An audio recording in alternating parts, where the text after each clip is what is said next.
You can feel when a man only wants your body. His gaze feeds on surfaces, not depths. But there is another kind of gaze, one that startles you into stillness. It does not devour, it remembers. It feels as though someone has seen you before you were born, as though he recognizes not your face, but your essence.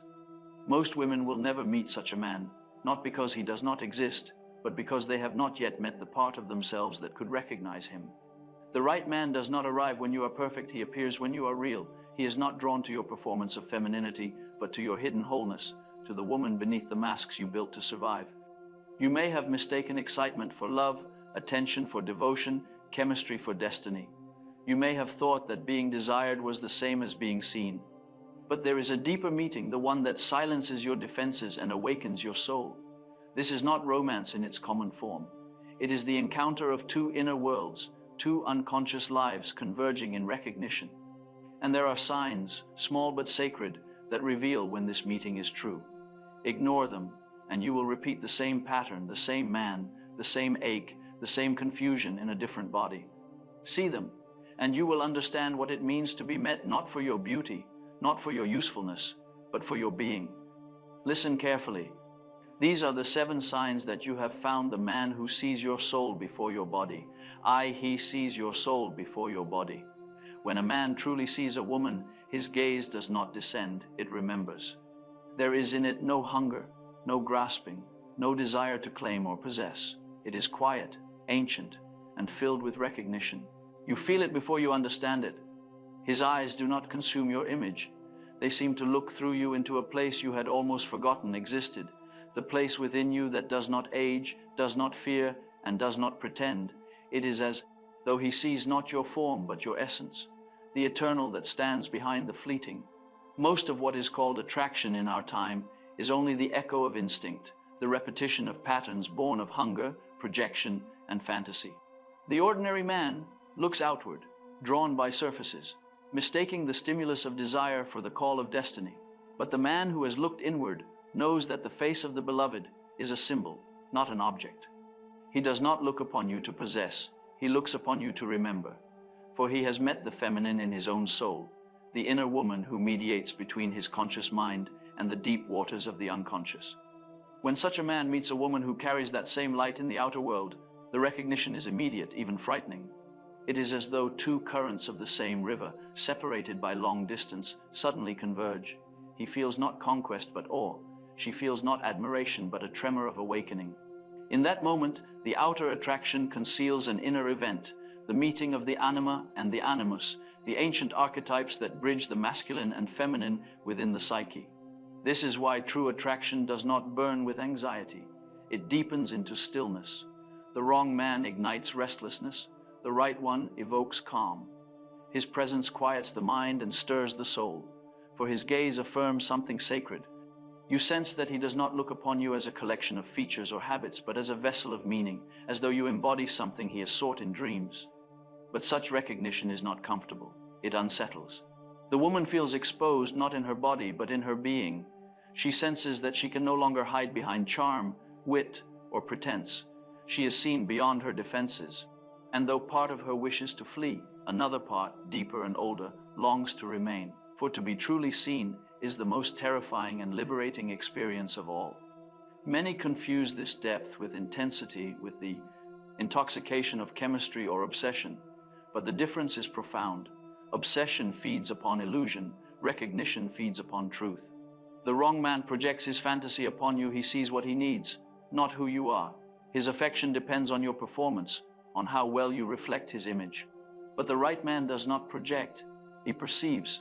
He sees beyond your patterns, beyond your moods, beyond your masks. He recognizes you as one recognizes light through stained glass, colored by experience, yet emanating from a single source. This kind of seeing cannot be taught. It must be earned through suffering. Only a man who has journeyed into his own darkness can perceive the divine in another.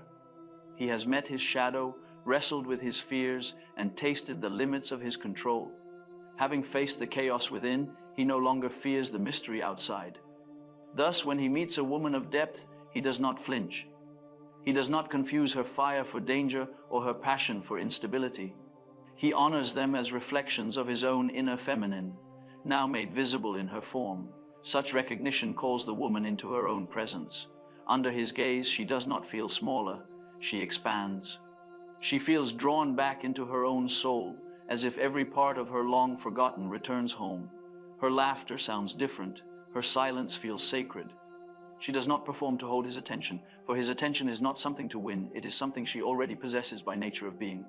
You may feel, in this meeting, the sensation of inevitability, as if some larger rhythm has drawn you both together.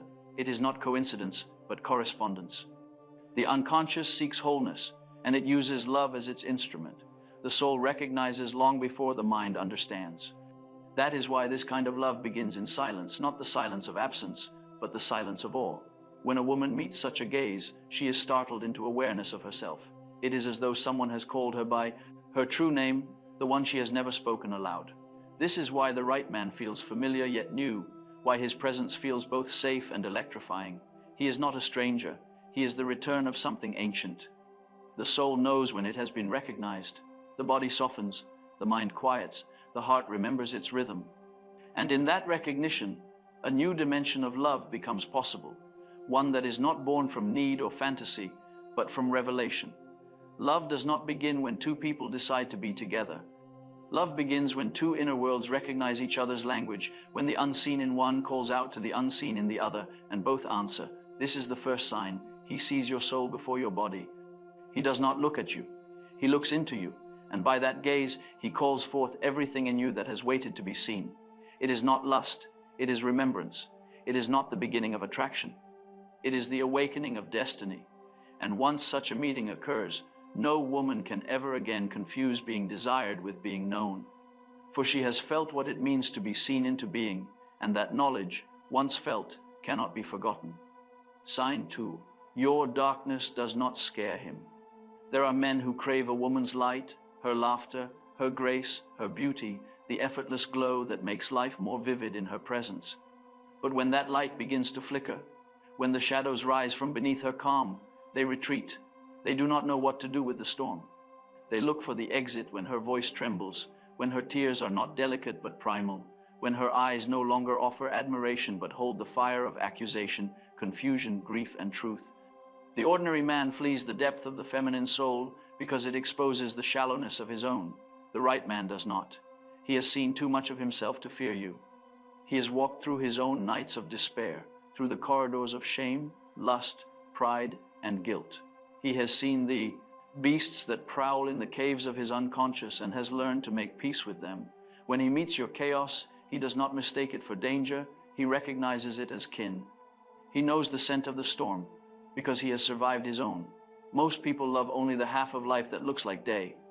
They want warmth without the fire that creates it, love without vulnerability, connection without risk. But there is no intimacy without dissent.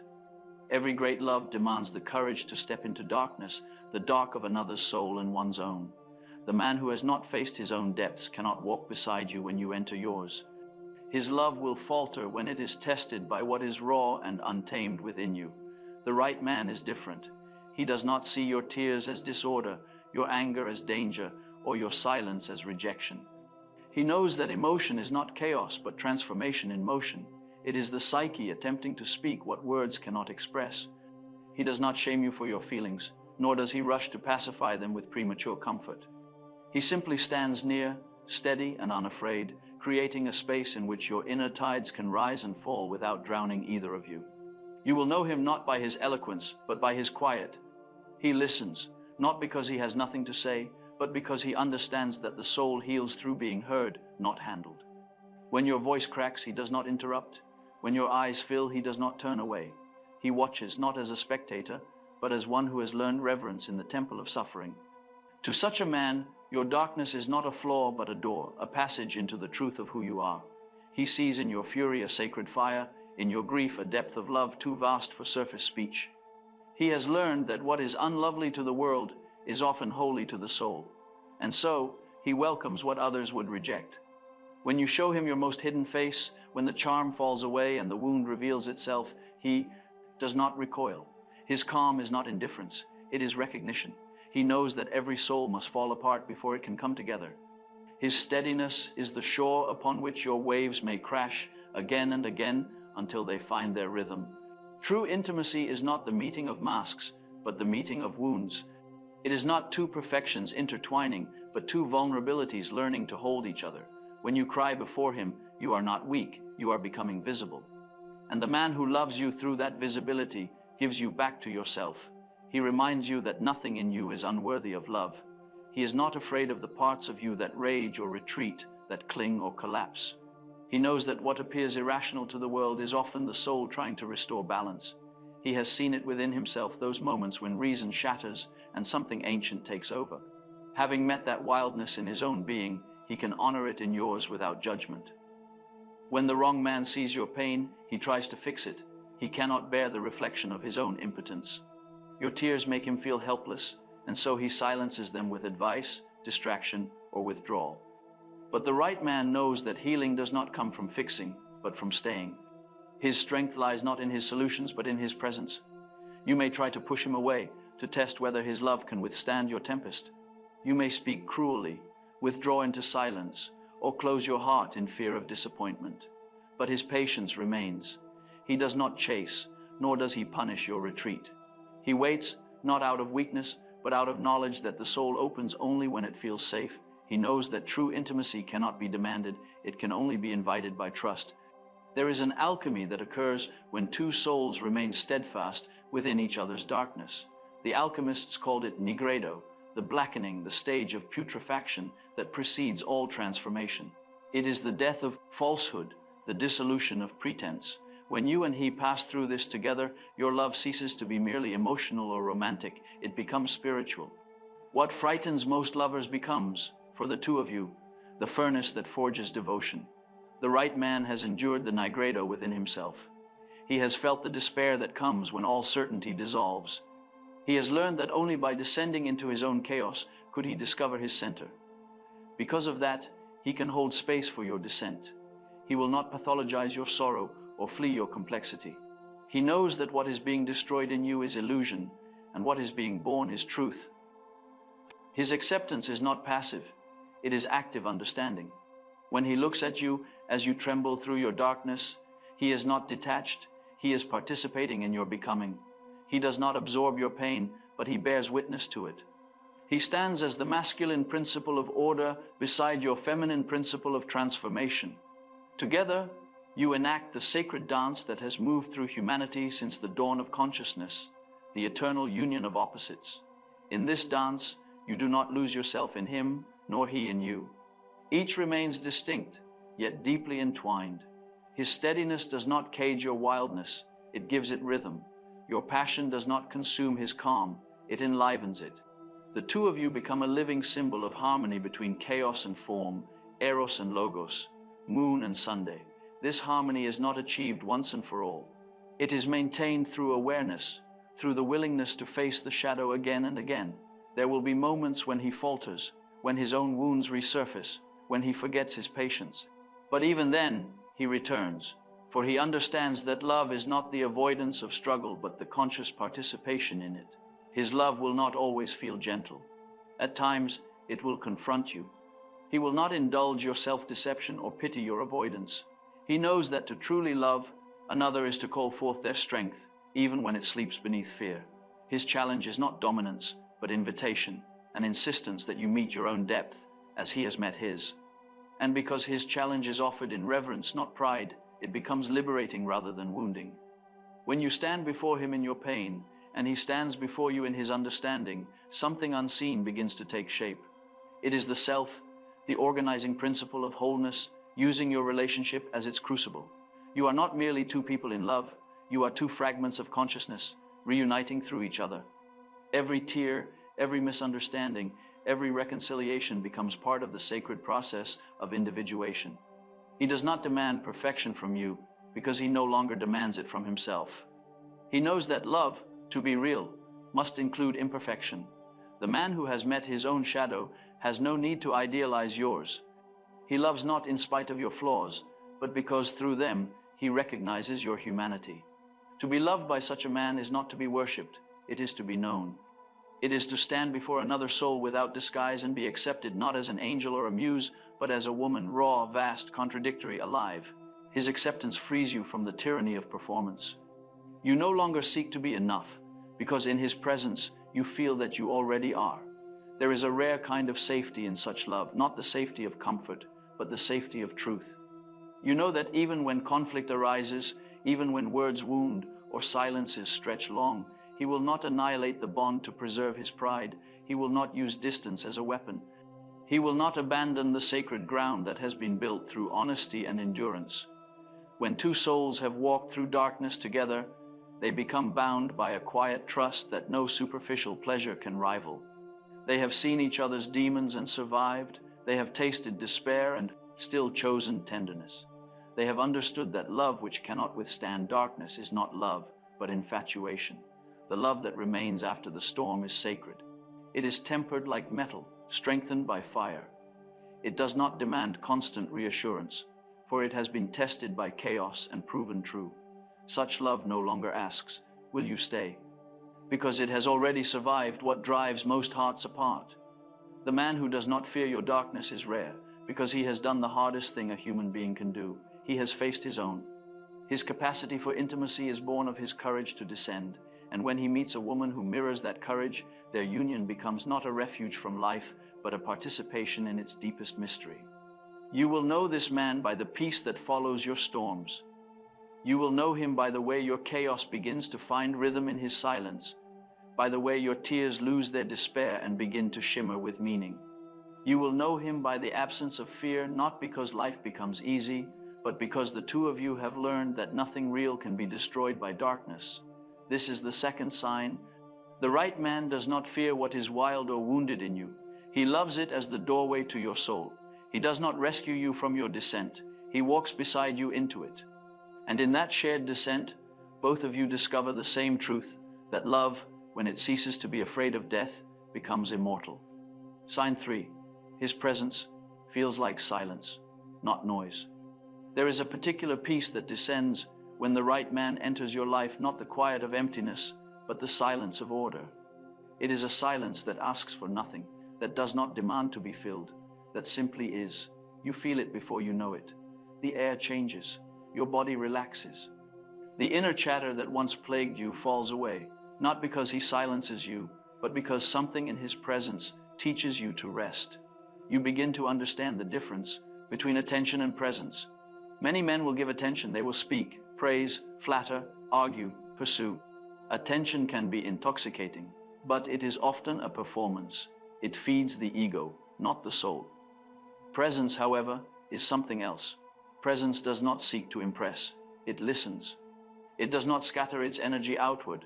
It gathers inward and brings the whole being into the moment. The right man carries this presence naturally, for he has learned to live from his own center. His stillness is not withdrawal, but rootedness. It is the steadiness of a mountain that has withstood seasons and storms. When he looks at you, you feel that he is there fully, without distraction. There is no sense that his mind is elsewhere, no need to chase his focus or prove your worth to hold it. His gaze is calm, unwavering, and kind. It is not a spotlight that interrogates, it is a fire that warms. You notice how your body responds to this stillness. Around him, your breath deepens. Your muscles, always braced for disappointment, begin to soften. The armor you wear out of habit becomes unnecessary. You feel safe, not because he has promised you safety, but because his energy carries it. He does not protect you with grand gestures or declarations. He protects you by being anchored in himself. His steadiness becomes a container in which you can finally exhale. In our time, most confuse noise for love. They mistake the drama of pursuit for the depth of devotion. They believe that loudness, constant contact, incessant conversation, exaggerated emotion signifies passion. But noise is often fear disguised as affection. It is the ego's way of covering its insecurity, of proving its existence through performance. The man who has not yet found peace within himself will fill every silence with words, every space with activity. His energy, though lively, never rests. The right man is different. His silence does not intimidate, it soothes. It does not come from emptiness, but from fullness.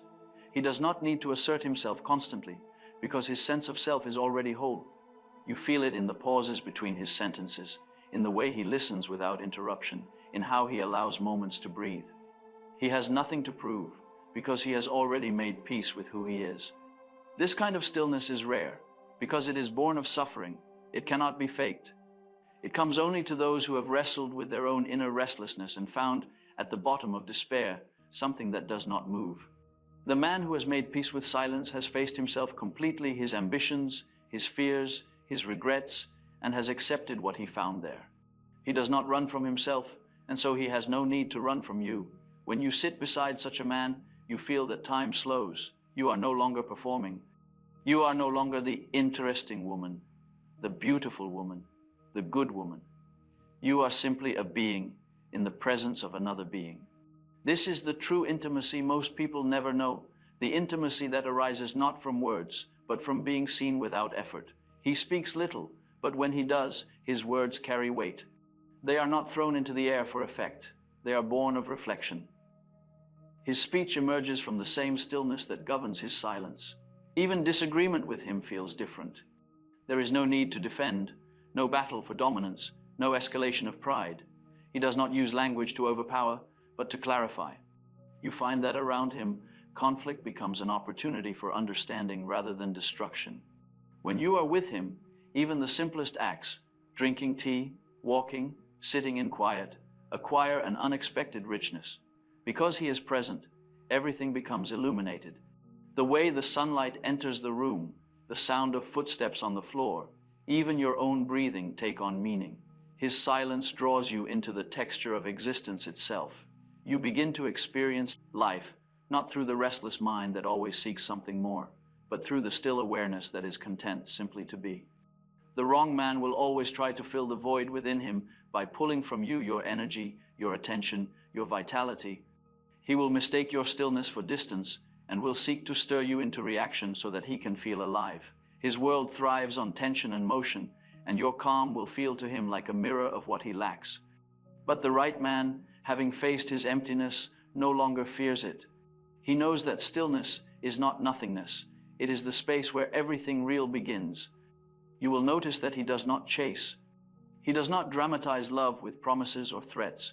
His affection is quiet but consistent. His interest does not fluctuate with the phases of desire. It is steady, rhythmic, like breath. He does not ask for attention. He gives it. He does not seek reassurance. He offers it. The steadiness that guides his actions is not learned behavior. It is the natural consequence of his inner equilibrium. This quiet presence allows you to unfold without pressure. The parts of you that have been silenced by judgment, the fragile, the emotional, the mystical, the fierce begin to emerge naturally. You do not have to hide them to keep his affection. His calm invites your wholeness. He does not merely tolerate your complexity, he welcomes it. Around him, your authenticity feels not only accepted but celebrated. The right man's silence is not withdrawal from love, it is its deepest expression. It is the masculine form of devotion. Just as the earth receives the rain without noise, his love receives you without commentary. His stillness allows your emotions to find form, your intuition to find voice, your longing to find peace. He does not try to shape you according to his will, because he knows that love's highest form is not control, but participation in mystery. In his quiet, you hear more than in the loudest declarations.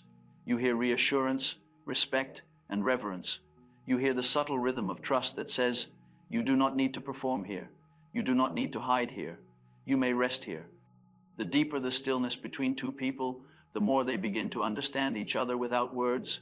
You will find that you can sit beside him for hours without speaking and feel no discomfort.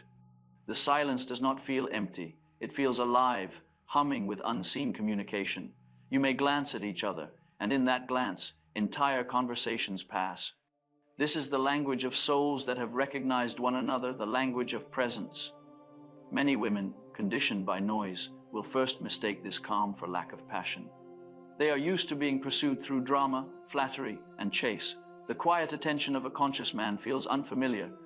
But in time, they realize that his steadiness contains more love than all the words that once deceived them. His silence is not a void, it is a sanctuary. The more you learn to dwell within this shared stillness, the more you begin to see that love does not grow through constant excitement, but through peace. The world outside will continue to be loud, demanding, hurried, distracted, but within the space you share, a sacred hush endures. It becomes your refuge, your altar, your home. Such stillness is contagious. In his presence, you begin to slow your own pace. You stop rushing to prove, to explain, to please. You begin to listen to him, to life, to yourself. You begin to sense that the soul's rhythm is not linear but circular, like breathing. There is a time for expression and a time for rest, a time for speaking and a time for silence. The right man teaches you this rhythm not through instruction, but through example. You will find that even when you are apart, his calm lingers. The noise of the world no longer agitates you as it once did. His presence has awakened a corresponding stillness within you. You have begun to mirror his peace. This is the true purpose of relationship, not to lose oneself in the other, but to awaken in oneself what the other reflects. The man whose presence feels like silence has found peace, not because his life is easy, but because his soul has matured. His calm is not naive, it is seasoned. It knows the cost of noise. It knows the futility of control. It knows that the truest power is the ability to remain unmoved amid chaos. And this power, when joined with love, becomes the still center around which life itself turns. Such love does not need constant affirmation, for its foundation is not desire but recognition. Two beings who have met at this level do not exhaust each other, they replenish. They do not fear silence, they revere it. They understand that the quiet between them is not emptiness, but presence, the invisible third that holds them both, the self, the unifying principle of the psyche. When a woman meets this kind of man, her heart ceases to race. It begins to beat in rhythm with his. The nervous trembling that once accompanied romance is replaced by serenity. She realizes that love is not meant to consume, but to harmonize. The right man does not ignite anxiety. He restores balance. This is the third sign.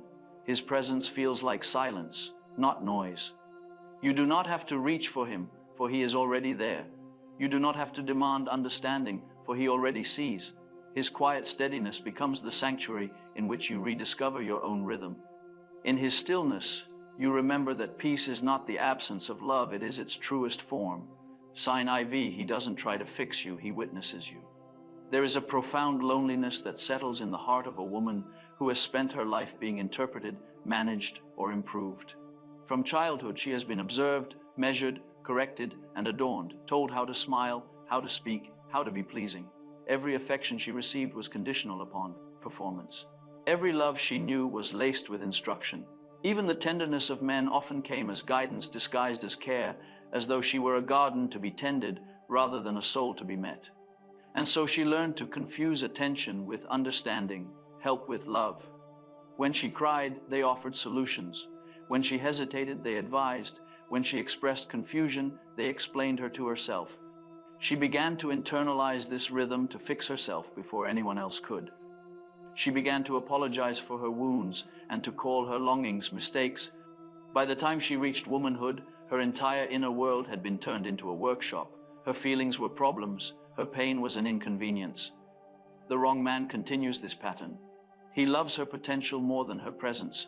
He is enamored of what she could become, if only she were a little calmer, a little wiser, a little more like the image he carries in his mind. He confuses love with correction. He sees her suffering and thinks, I will make it right. He means no harm, but his help wounds her because it denies her autonomy. To fix a person is to declare that they are broken, and to love what is broken only for its repair is not love but interference. The right man knows this. He understands that transformation is sacred, and sacred things must be approached with reverence, not tools. He does not treat her soul like an object to be adjusted, nor her pain like a problem to be solved. He recognizes that suffering is not always an error, but often a messenger, the psyche's way of revealing what consciousness has refused to see. And so, instead of intervening, he bears witness. To witness does not mean to stand apart. It means to stand near without intrusion. It is the art of presence without control. The right man understands that true love does not interfere with the soul's dialogue with itself. He listens without urgency, allowing her inner world to unfold at its own pace. He does not rush to interpret her feelings through his logic or dismiss them with reassurance. He listens as one would listen to the wind moving through trees, not to analyze its direction, but to feel its meaning. His patience comes from reverence. He has learned through his own pain that the psyche grows in darkness as well as in light, and that forcing understanding prematurely only breaks the delicate thread of transformation. He knows that what the world calls healing is often the slow work of the self revealing its design. Therefore, he trusts her process even when it frightens him. He knows that her confusion is not failure, but gestation, the quiet labor of becoming whole. Many men, when confronted with a woman's suffering, cannot bear the reflection of their own helplessness. They feel that to love her, they must rescue her from what she feels. But the right man has faced his impotence before the mysteries of life and has accepted it. He no longer believes that control is strength. His strength is his capacity to remain, to stay when the mind cannot understand, to hold presence when the heart trembles, to trust that love, not logic, will bring the soul through. In his presence, the woman begins to unlearn the reflex of apology. She begins to trust that she can exist in her truth, messy, uncertain, half-formed, and still be worthy of devotion. His gaze does not flinch when she reveals her chaos. It softens. She senses in him an acceptance she has never known, the acceptance that her pain is not a burden but a passage. He does not offer words to tidy her experience, for he knows that silence is the soil in which truth ripens. His love mirrors the gaze of the self, the divine center that watches all without judgment.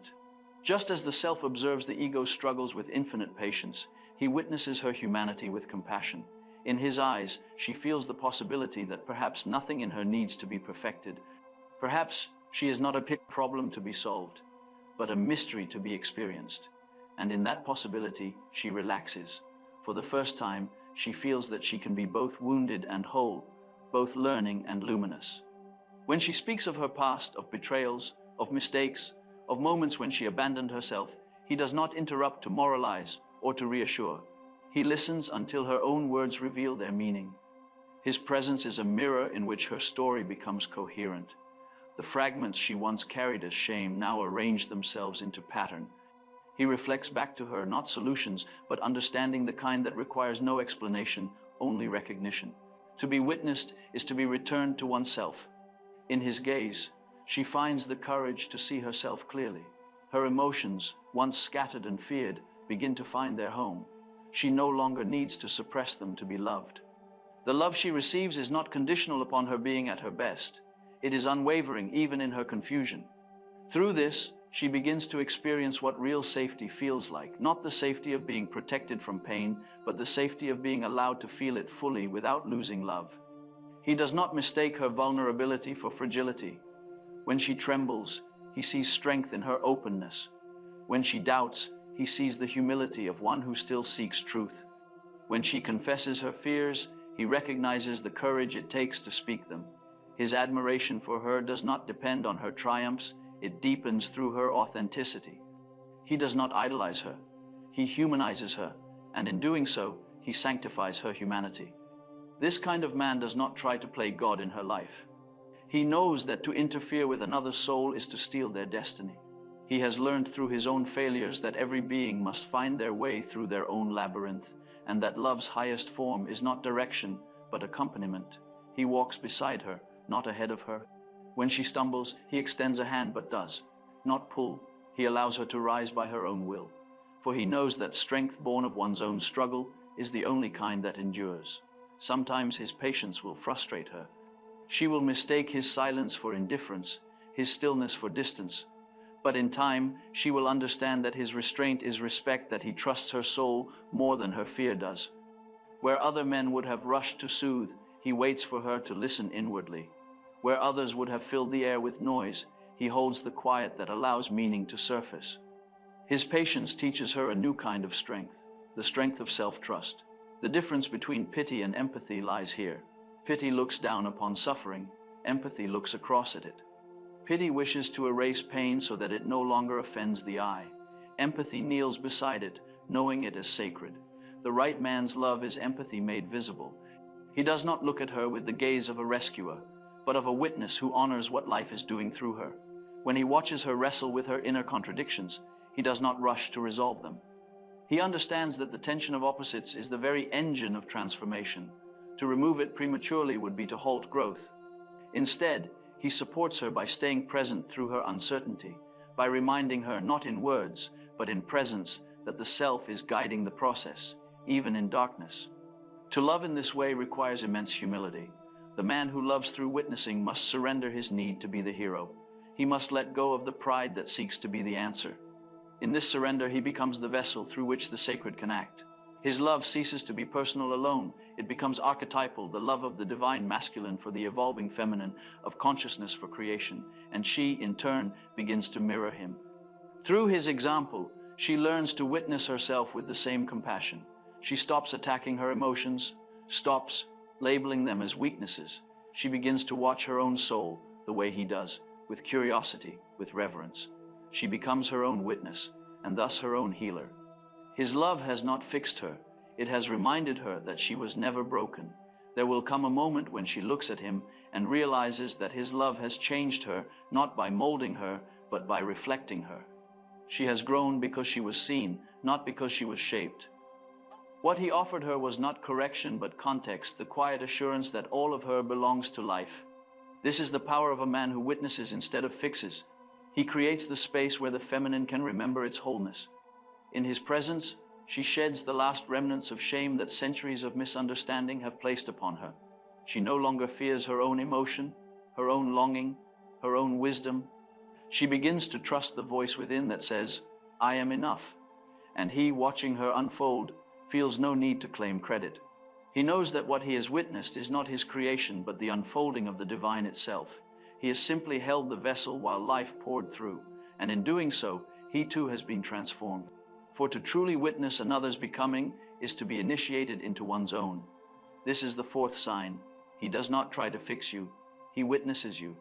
His love does not seek to manage your growth. It protects the space in which it happens. His understanding does not make you smaller by explaining you. It makes you infinite by accepting you. He does not offer you completion. He reminds you that you were whole all along. To be witnessed by such a man is to be seen by life itself. And in that seeing, you remember who you are. Sign V, he makes you feel ancient. There is a quality in certain encounters that transcends the ordinary flow of time. When you meet the right man, you may feel it immediately, a strange familiarity that unsettles you before it comforts you. It is not infatuation, not the rush of novelty or desire, but the feeling of something remembered. It is as though he has stepped out of a dream you have dreamt 1,000 times before. You know his voice before he speaks. His eyes seem to hold an image of you that you have never seen, yet somehow recognize. This feeling does not arise from fantasy. It comes from the depths of the psyche. It is the soul's memory speaking through sensation. For love, in its truest form, is not born in the present alone. It is an echo of the eternal pattern that binds opposites across time. When you feel ancient with him, it is not because you have known him before in the flesh, but because your inner worlds have always belonged to the same symbolic order. His soul carries the counterpart of your own. There are men with whom you feel chemistry, and there are men with whom you feel fate. Chemistry excites, fate humbles. The one quickens the pulse, the other deepens the breath. In one, you burn. In the other, you remember. The right man makes you remember what you are, not the role you play, not the masks you wear, but the soul beneath them. His presence awakens a forgotten wisdom, a knowing that stretches back to the beginning of time. When he speaks, his words seem to carry layers of meaning. You hear his voice, but something older seems to listen behind it, as though a greater intelligence speaks through both of you. There is an invisible third in your connection, not you, not him, but the self, the timeless center of the psyche that holds the design of all unions. You may not know it consciously, but your being recognizes it. In his presence, your ego, with its plans and fears, becomes quiet. You feel the gravity of something vast and ancient moving through you both. When two personalities meet, it is as though two chemical substances are combined. If there is any reaction, both are transformed. Yet, when the reaction is not merely psychological but archetypal, when two souls meet in recognition, the transformation reverberates beyond the individual. Such encounters belong to the realm of myth, not ordinary romance. That is why this kind of love feels larger than life. It carries the power of symbols of light meeting darkness, of heaven descending to earth, of spirit and matter joining in union. When you look at him, you sense not only affection but destiny.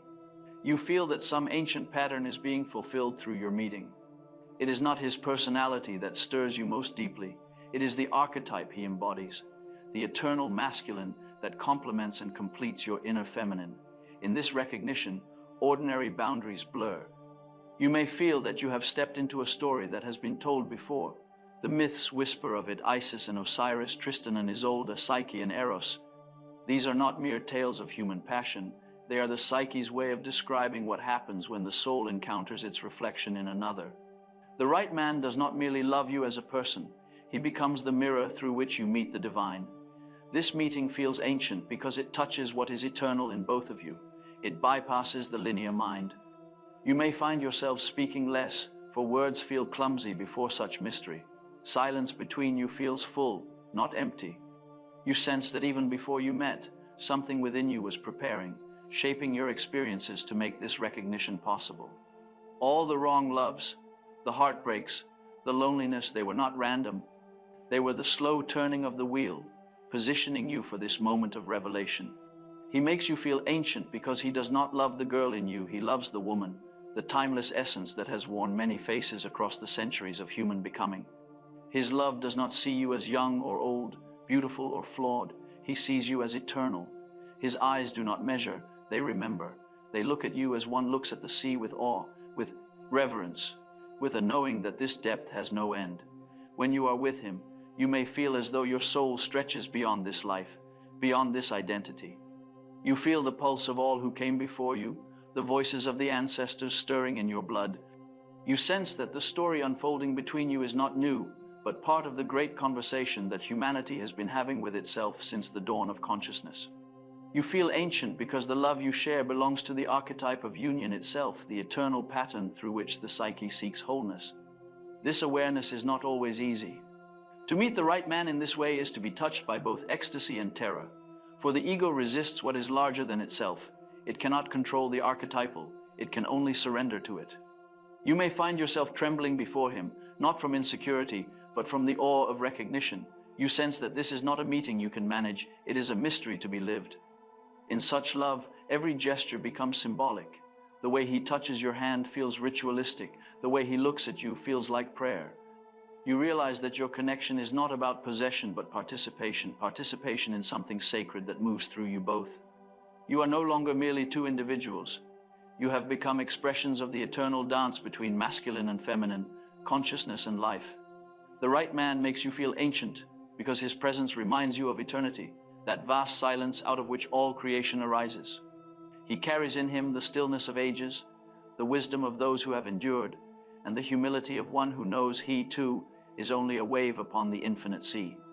In his voice, you hear the resonance of the eternal masculine, not dominance, but order, not control, but containment, not pride, but presence, and through this, something miraculous occurs.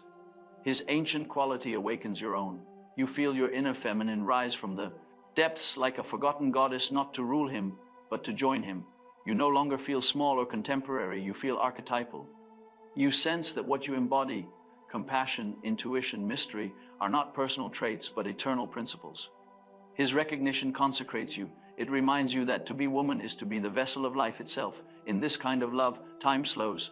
The past feels close, the future feels unnecessary. There is only the present, deep, layered, radiant. You sit together and the room feels ancient, as though carved from myth. You may laugh at ordinary things, yet even your laughter feels sacred, echoing through unseen chambers of memory. This is not sentimentality. It is the psyche remembering its original unity before the divisions of ego and history. But such love, because it touches eternity, cannot remain bound to the mundane. It asks for consciousness. The same force that awakens you through him can also burn you if you mistake the symbol for the source. You must learn to love not the man as possession, but the mystery he represents. For what he mirrors in you is your own divine capacity to recognize eternity. His task is not to give you completion, but to awaken your memory of it. The ancients said that when two souls meet in truth, they do not create something new, they uncover what has always been. The right man does not complete you, he reminds you that you were never divided. He awakens in you the awareness that you have always been part of a cosmic pattern, that your love is one thread in the eternal weaving of existence. To love him is to rejoin that pattern, consciously. When he makes you feel ancient, he frees you from the tyranny of time. You no longer fear the future, for you sense the eternal recurrence of all things. You no longer cling to youth, for you know that beauty is not confined to form. You no longer seek meaning, for meaning reveals itself through being. You have entered the timeless state, of the soul, the place where love and destiny are one. In this love, you do not lose yourself, you expand. You begin to see the world differently. Every encounter, every sorrow, every joy becomes part of a larger story. His presence teaches you that life is not linear progress but cyclical unfolding, and that the soul's purpose is not achievement but remembrance. The feeling of being ancient is not about age, it is about depth. It is the awareness that you are more than this moment, more than this name, more than this life. It is the memory of eternity awakening in human form. And the right man becomes the key that unlocks that remembrance. When you look at him and feel time dissolve, when you feel as though the space between you has always existed, when you sense that love itself is older than both your hearts, you have encountered one of the great mysteries of existence. This is the fifth sign. He makes you feel ancient, not weary, but wise, not old, but eternal.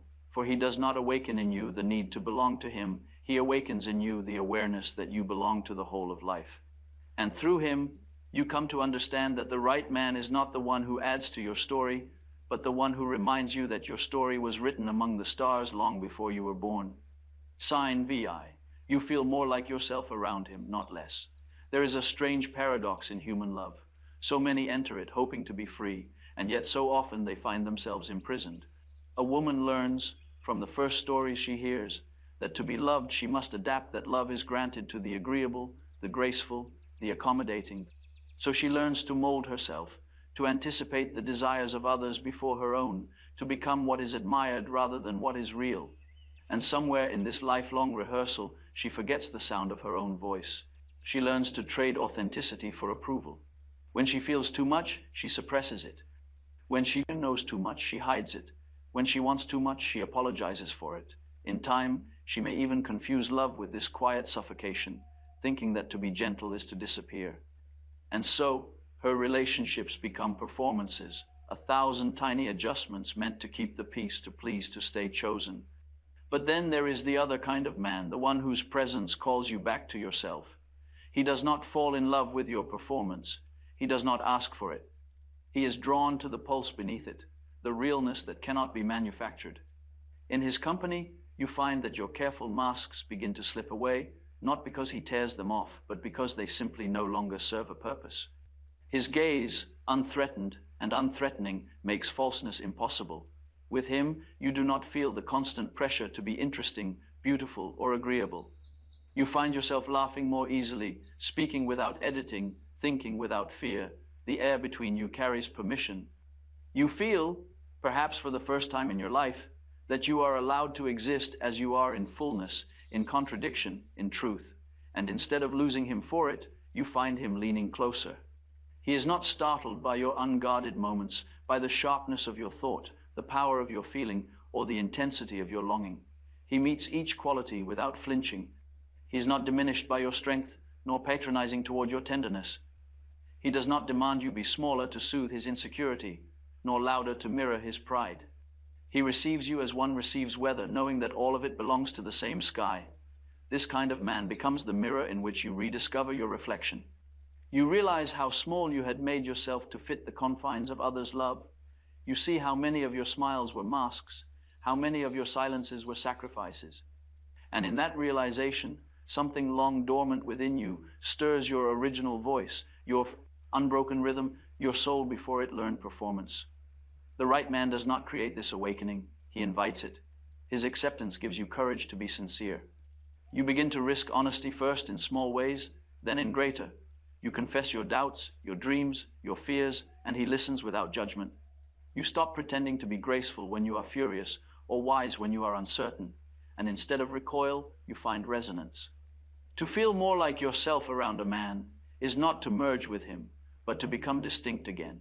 It is to stand beside him as an equal, not an echo. True love does not dissolve the self, it reveals it. When two souls meet rightly, each becomes a clearer version of itself. The masculine awakens the hidden feminine, and the feminine brings the masculine into feeling. Together, they form the sacred tension through which both grow toward wholeness. In such relationship, devotion does not demand self-erasure. It asks instead for authenticity. The right man does not say, "Be mine," but be. He is not threatened by your individuality because he has found his own. His love is not control disguised as care. He does not need you to remain predictable to feel secure. His trust in himself allows him to trust life and therefore to trust you. His calm does not mute your passion, it refines it. His steadiness does not suppress your spontaneity, it gives it space to unfold. When you speak from intuition, he listens. When you act from conviction, he respects it. When you falter, he does not use it as evidence of weakness, but as an invitation to tenderness. His love does not infantilize you, it ennobles you. To be with him feels not like stepping into a role, but like stepping out of one. You no longer need to strategize your behavior to remain worthy. You no longer need to translate your feelings into something palatable. You no longer need to perform your femininity. He perceives the woman beneath the gestures, the essence behind the expression, and he loves that. In his presence, you realize how deeply you had confused attention with acceptance. The wrong men adored you when you reflected their fantasies. They withdrew when you revealed your truth. But the right man's affection is not a transaction, it is a recognition. He does not demand that you stay pleasing, he hopes that you stay real. Such love carries the fragrance of freedom. It allows the psyche to breathe. You feel creative again, not merely in art or words, but in the art of being alive. You start to dress for yourself, to move as you wish, to speak from instinct rather than habit. The body relaxes, and in that relaxation, beauty returns, not the beauty shaped by approval, but the beauty of authenticity. You begin to notice that with him, your laughter is different. It is unguarded, deeper, sometimes even awkward, but true. You find yourself saying things you did not plan to share, as if your inner voice had been waiting for this listener all along. You notice that your silences are different too, not empty, not fearful, but alive with shared understanding. The conversation between you continues even when no words are spoken. True love always mirrors the process of individuation, the journey of becoming whole. It does not ask you to forsake yourself. It asks you to become yourself completely. The right man becomes the witness and companion in that becoming. He holds space for your growth without claiming authorship over it. He celebrates your independence, not as a threat to intimacy, but as its foundation, for he knows that love between free souls is stronger than the dependency born of fear.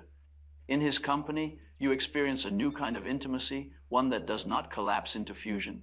You can be close without being consumed, connected without being confined. You can love him without losing your solitude, and he can love you without losing his direction. Between you, there is the pulse of reciprocity, the steady exchange of two beings who have chosen to remain whole in their togetherness. He teaches you that love is not a chain, but a mirror. The wrong man seeks to bind you to himself, to ensure his reflection never changes. The right man becomes a mirror in which you can see yourself as evolving, radiant, human. He does not guard you against change. He encourages it. He understands that if love is real, it must grow, and to grow, it must allow freedom. You will notice that the closer you become to him, the closer you become to yourself. You start to hear again the faint music of your soul, the desires you silenced, the passions you postponed, the talents you doubted. You begin to move differently through the world, less like a character in someone else's story, and more like the author of your own. The right man does not distract you from your path. He illuminates it. Even your imperfections feel different in his company. They no longer appear as shameful flaws, but as details in the larger picture of your humanity. He does not use them to wound you, nor does he pretend not to see them. He simply holds them as part of your wholeness, and because of this, you begin to treat yourself with the same gentleness. In such a relationship, love becomes an act of remembering.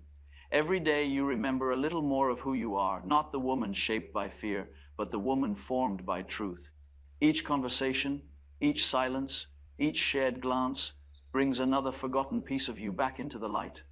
It is as though you are returning from exile, crossing the long distance back to your original home, yourself. The right man does not demand this transformation. He merely holds the space in which it becomes possible. His love does not inflate you with illusion, nor does it shrink you with control. It steadies you. He is not there to complete you, but to remind you that you were already complete before he arrived. His role is not to define you, but to witness your unfolding. And as you become more yourself, he becomes more himself. The more authentic you are, the more he relaxes into authenticity too. Your courage to be genuine liberates him from his own performances. You both begin to live in truth, and that truth becomes your bond. No longer are you two actors maintaining a play. You are two souls speaking the same language of honesty. This is the love that feels like oxygen, not because it lifts you into fantasy, but because it allows you to breathe. You do not feel consumed nor diminished. You feel expanded. You are not smaller beside him. You are larger. You are not afraid to shine, for he is not threatened by light. You are not afraid to speak, for he listens with his whole being. When love reaches this level, it ceases to be romantic alone. It becomes spiritual. It is no longer about who belongs to whom, but about who both become in each other's presence. Together you grow, not toward dependence, but toward consciousness. You awaken in one another the image of the divine, the completeness that was buried beneath fear and habit. This is the sixth sign. You feel more like yourself around him, not less. He does not ask you to change shape to fit his love. He asks you to remember the shape of your soul. Around him, you are not reduced, you are revealed. You do not disappear into devotion, you reappear through it. He does not take from you your solitude, he sanctifies it. He does not complete you, he calls you home. And when you have found such love, you will recognize it instantly, not by the thrill of novelty, but by the peace of recognition. It will not feel like conquest or control. It will feel like freedom. It will feel like truth. It will feel like you. Sign 7. He protects your peace, not his ego. The measure of a man is not how he behaves when life flatters him, but how he acts when love tests him. Many men can adore a woman in calm waters. Few can stay steady when the tempted tide turns. It is here in conflict, misunderstanding, disappointment, that his inner architecture is revealed. For love does not only join what is similar, it exposes what is hidden. The unconscious rises between two people like steam from the meeting of hot and cold. What he does with that rising, whether he meets it with awareness or with pride, determines whether love will deepen or break. The man who lives in his ego cannot endure such moments. His sense of self is fragile. It depends on victory. He confuses disagreement with disrespect, correction with humiliation, silence with rejection. He seeks not understanding, but restoration of superiority. His pride cannot bear equality, for equality demands vulnerability, and so he fights to win, even at the cost of connection. He punishes with withdrawal, attacks with reason, defends with righteousness. Yet when the battle ends, the spoils are ashes. For love has no victor, it either survives together or perishes apart. The right man has learned this truth through the slow education of suffering. He knows that pride, however noble it feels, isolates the soul. He has felt the loneliness that follows every conquest of the ego, the hollow triumph of being right while love withers silently nearby. He has seen the cost of control, the way it strangles intimacy, the way it reduces tenderness to transaction. Having faced these inner consequences, he now chooses a different path. He values peace more than power, connection more than dominance. He does not fear being wrong, for his worth is not bound to infallibility. He does not defend his ego as though it were life itself. He has already died enough times to know that death of pride is not destruction but liberation. In the presence of misunderstanding, he does not raise his voice, he lowers it. He does not retreat into icy silence to punish. He pauses to reflect. His calm is not avoidance but mastery, the quiet strength of one who serves, something higher than his wounded vanity. When conflict arises, he does not flee to the old masculine refuge of superiority. He does not say, "You are too emotional," to dismiss her truth. He listens, even when her words sting, because he has made peace with his own feelings and can therefore endure hers. He recognizes that emotion, when expressed honestly, is the voice of the soul asking to be seen. He values that voice more than his convenience. He does not guard his position, he guards the bond. To him, relationship is a sacred vessel, fragile and precious. When anger flares, he remembers that no victory is worth the shattering of that vessel. He steps back, not to escape, but to protect the silence in which understanding might return. He does not weaponize quiet to assert control. He uses it as a ritual of reflection, a space in which love can breathe. This does not mean he is passive. The man who protects peace is not weak. His strength lies in his restraint, his awareness of the invisible line between assertion and aggression, truth and cruelty. He speaks when speaking will heal, and holds his tongue when words would only wound. His authority is not dominance, it is discernment. The world confuses loudness with leadership, but true authority moves like water, patient, yielding, and yet unstoppable. To the woman, his composure feels like safety. She does not have to shrink to avoid his anger, nor perform to keep his affection. Even in conflict, she senses that his heart remains open. He may disagree, even passionately, but his energy never turns cruel. She can express herself without fear that honesty will cost her love. For he values truth above comfort, and in that truth, both find freedom. The man who protects peace understands that peace is not passivity. It is not the absence of conflict, but the refusal to let conflict destroy meaning. He knows that love, like the soul, evolves through tension. He does not seek to eliminate tension, but to guide it to ensure that it serves transformation, not destruction. When anger arises, he allows it its voice, but not its violence. He channels the energy of discord toward understanding. Such men are rare, because they have integrated their inner feminine, the anima, the principle of relatedness within the male psyche. They have made contact with feeling, empathy, intuition, and vulnerability, and therefore do not experience these qualities as threats. A man who knows his inner feminine no longer fears the outer feminine. He can sit with emotion without needing to dominate it, just as he can hold silence without needing to fill it. In this integration lies his maturity, the reconciliation of strength with gentleness, clarity with compassion. When he protects your peace, he is protecting not only you, but the sanctity of the shared space that love creates. He treats the relationship as a living organism, deserving of care and reverence. He does not pollute it with contempt or deceit. He does not feed it with the toxins of pride or neglect. He understands that the bond between two souls is fragile, like the bridge between two cliffs. Every careless word, every dismissive gesture weakens its foundation. And so, he moves with awareness. To love such a man is to experience what the ancients called harmony, the alignment of opposites into a single rhythm. He is not without ego. He simply keeps it in service to the soul. When he feels anger, he owns it. When he errs, he apologizes. His apology is not a tactic, but an act of reverence, the recognition that truth matters more than face. When he forgives, it is not condescension, but comprehension. He knows that both of you are human, each carrying the weight of centuries of misunderstanding between man and woman. He forgives because he remembers the purpose of love, to bring consciousness where there was blindness. In his steadiness, you find rest. You no longer walk on eggshells, waiting for moods to find, shift or silence to punish. You no longer dread disagreement, for it no longer means war. You know that even in the heat of argument, the sacred ground of connection will not be violated. This safety allows you to speak more honestly, to love more fully. You are no longer cautious. You are present. In time, you notice that his calm has changed you. Where you once reacted, you now respond. Where you once feared conflict, you now meet it with grace. His peace has become contagious. The harmony he protects in the relationship awakens the same in you. This is how love refines the soul, not through control, but through reflection. The peace he guards outwardly begins to awaken inwardly within you, and together you begin to embody what ancient mystics called the conjunctio oppositorum, the union of opposites, the reconciliation of feminine and masculine into a single wholeness.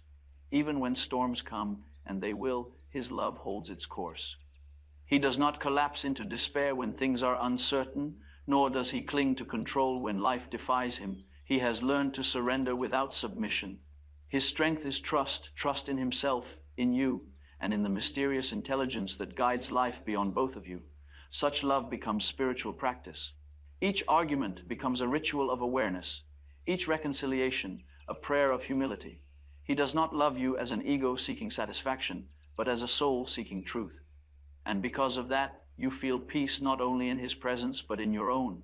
You realize that love was never meant to be a storm to survive, but a temple to protect. When the right man loves you, he does not guard his pride. He guards the sacredness of what is shared. He does not fight for victory. He fights for understanding. He does not silence you. He listens until he hears the truth beneath your words. And in this way, he becomes more than a lover. He becomes a guardian of peace, not peace as submission, but peace as harmony, as the natural order of love awakened. The ego craves control. The soul seeks communion. When the soul leads the man, the woman feels seen, heard, and safe. She no longer has to diminish herself to maintain peace, for peace has become their shared creation. Together, they build something that stands apart from time, a sanctuary where love is no longer a battlefield but a homecoming. This is the final sign. He protects your peace, not his ego. He does not conquer you, he serves the union. He stands at the threshold of love like a guardian of the sacred, defending not his pride but the possibility of wholeness between you. Through him, you learn that strength and tenderness are not opposites, that power can bow to love without losing its dignity, that the highest expression of masculinity is devotion. In his presence, the endless war between man and woman ends. The animus and the anima, long estranged, find reconciliation. And in that reconciliation, something greater than either arises, a love that no longer belongs to you or to him, but to life itself. You will know this man by the peace that surrounds him, by the calm he brings where others brought turmoil, by the steadiness that makes your heart rest. For the right man is not the one who inflames your insecurity, but the one who quiets it. He is not the one who wins arguments, but the one who ends them with grace. He is not the one who conquers your freedom, but the one who reminds you that love was never meant to be war. When you find him, you will understand that love is not possession, nor passion alone. It is the meeting of two inner worlds that have ceased to fear one another. It is the peace that follows understanding, the stillness that follows truth. It is the soul recognizing itself through the eyes of another. And when you have known such love, you will never again settle for noise disguised as connection, or pride masquerading as strength. You will recognize that real love is quiet, because it is certain, gentle, because it is strong, patient, because it is eternal. For this is the love that reflects the divine order of the soul, where man no longer rules woman, and woman no longer saves man, but both together serve the mystery of love itself.